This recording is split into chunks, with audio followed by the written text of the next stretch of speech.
This was my first time in Brazil, and somehow, it felt like the first time I was fully alive.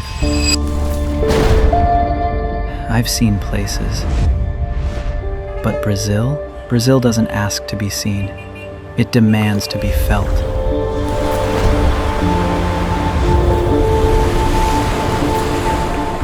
I remember stepping off the plane in the air. It wasn't just humid, it hugged you.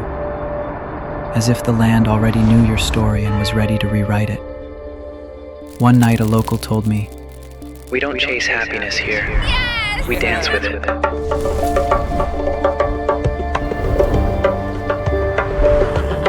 I didn't fully get it until I watched strangers become friends over nothing but music, food, and a shared sky.